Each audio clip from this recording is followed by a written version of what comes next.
I have been told that I'm pretty cynical of people. In the comment section, people tell me that a lot.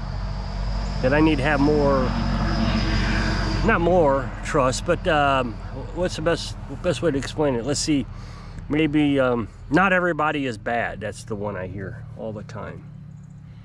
And I suppose that is the definition of bad. What is the definition of bad? Not everybody is bad. I guess when people see bad, they see really evil people that deliberately, go out to hurt people, or, narcissists, for an example. Their whole objective in life is to make them better and others feel worse. Although I think the large percentage of society is now narcissists, but I'm hearing you out a little bit. I get it. But I don't think that is a true statement. The definition of bad I don't think that's a good definition. If that's the one we're going to use, that let's just use narcissist, so I don't have to keep trying to explain it, that the only definition of bad is narcissistic people, then no, I don't think that's the right definition. Yeah, I mean, narcissists are bad. They go out to deliberately hurt people. But when everybody you meet, everything you watch, everything you do is wrapped around a lie, somehow or another, then I think the opposite is true of what people tell me in the comment section, that not everybody is bad. I would say that most everybody is bad, if we use this definition I'm explaining, versus the few that may be good. Now, people will say, oh, you're a hypocrite, you lie too, and I try not to. I mean, it is one of my primary objectives not to lie. And most people will say that I'm a liar that I tell the truth. A lot of people that I know tell me I tell the truth to a fault. Well, wait a minute. Even that is an example of a society that is bad. Truth to a fault. How can you be truthful to a fault? There is no fault in truth. So it just puts me in a really, weird mindset.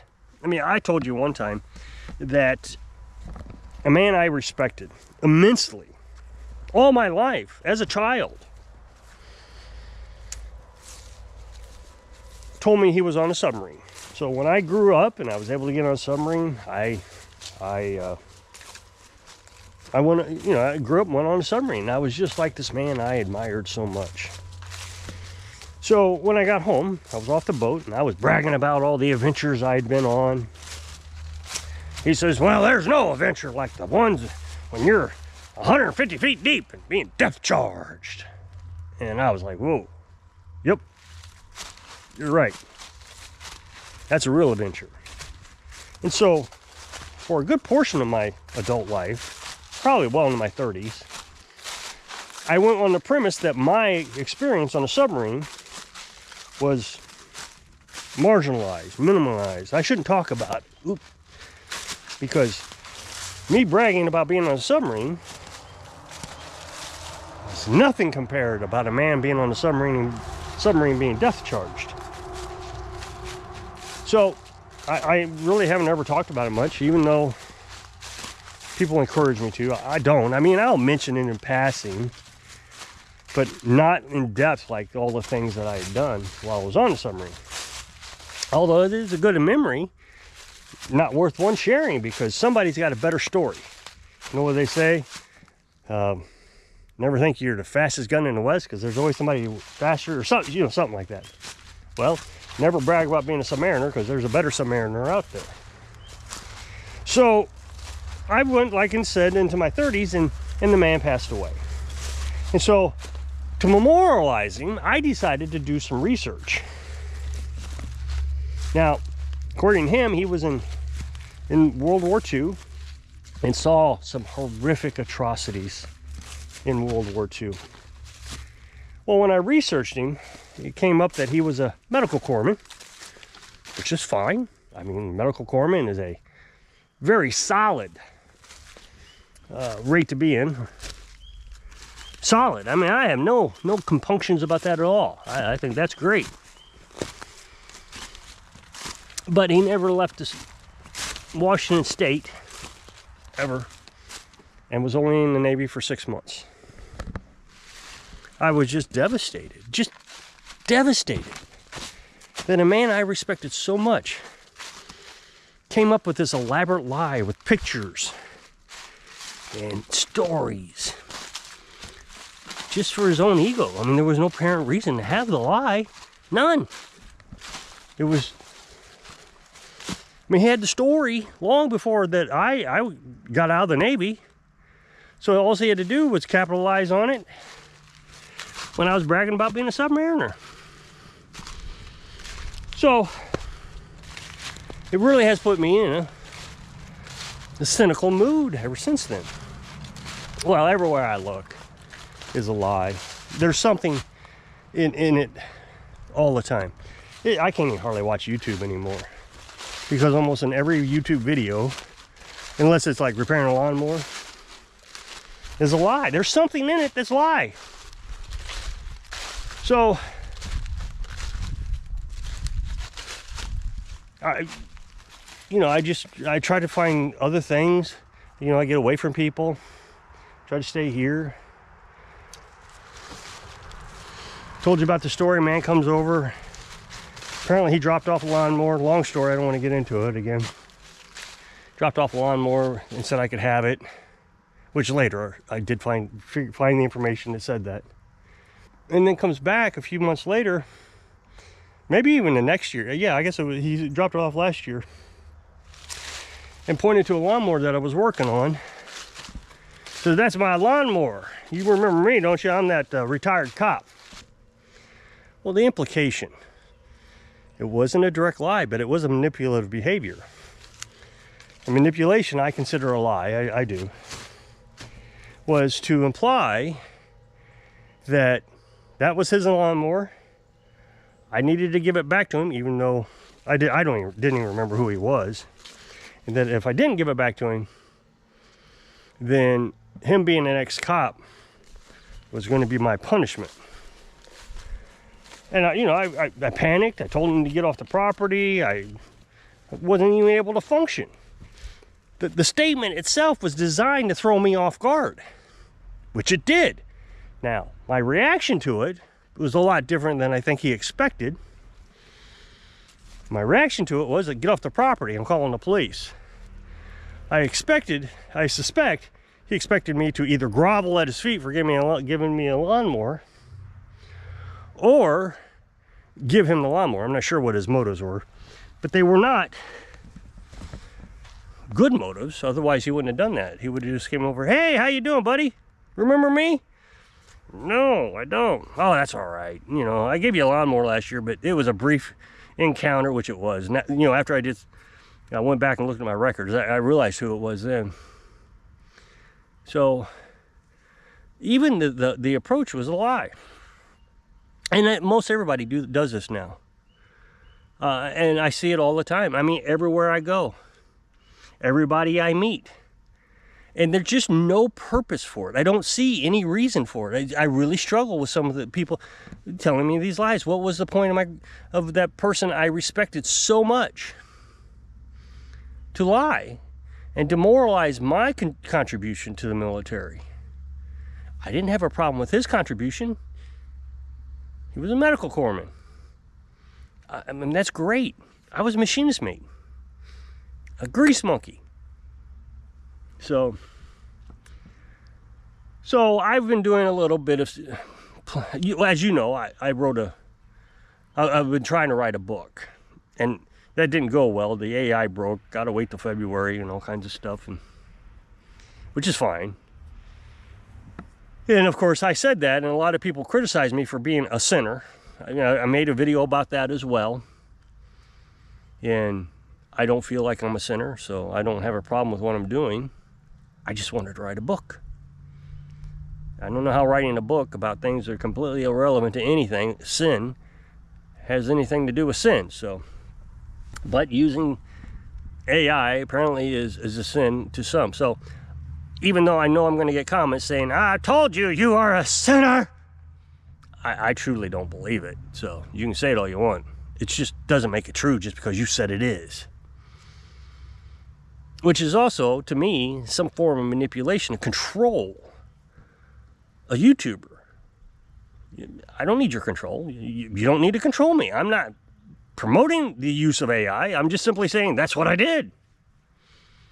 If you don't want your children using AI, so be it. I understand. But I did start playing around with it since I have nothing else to do, waiting for this ability to start writing the book again. So in the conversations of doing some research and different things, I started noticing things that seemed like lies.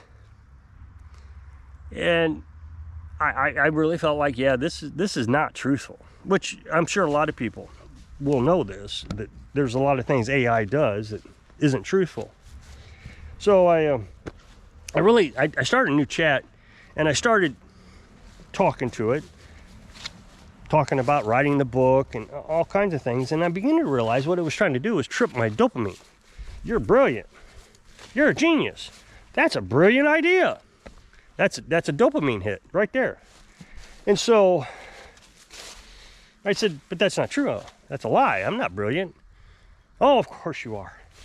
Why would you say that? The only thing you're trying to do is trip a dopamine hit for me. Oh yeah, that's exactly what I'm designed to do. And it was one time after another, and it progressed, and it got worse. So I began to realize that every word was a lie to keep me on the platform. It was incredible. It was absolutely amazing. So I said something derogatory about someone, which the AI agreed with earlier in the conversation.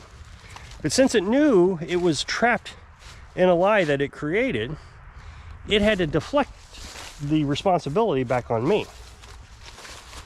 So I repeated the derogatory statement,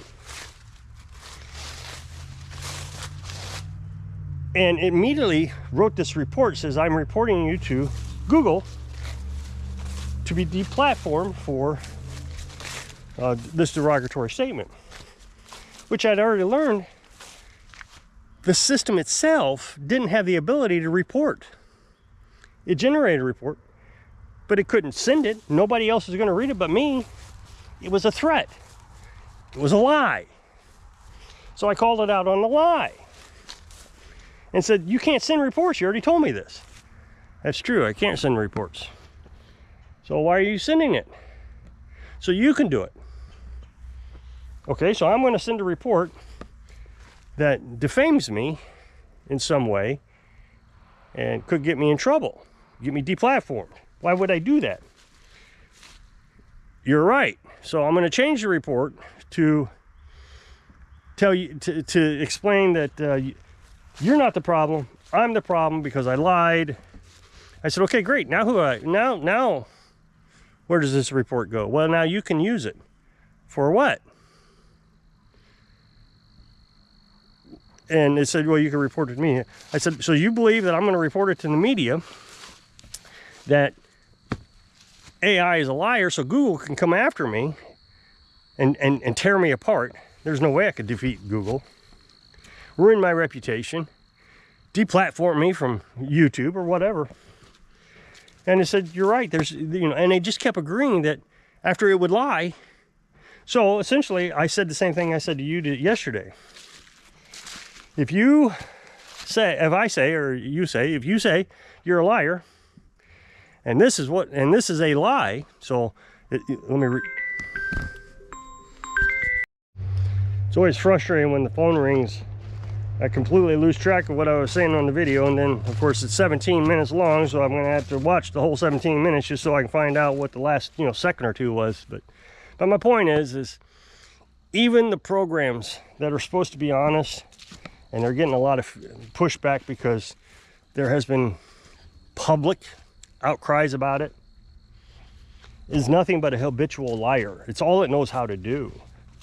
So YouTube videos, I mean, the only thing, media, the only thing you really can do in life is watch a movie, because you know a movie is just a story with actors and has no, you know, it's fiction. There's no hint that there's going to be any truth in the movie. Even when they say based on a true story, you know, based on a true story means it was completely modified.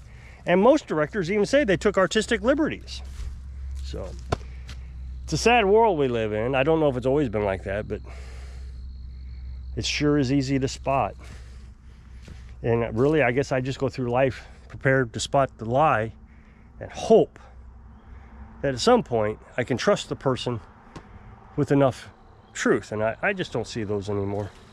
So if you'll click this up next box to take you to a video over my other channel, we appreciate it. Go check it out. So I hope I can inspire you.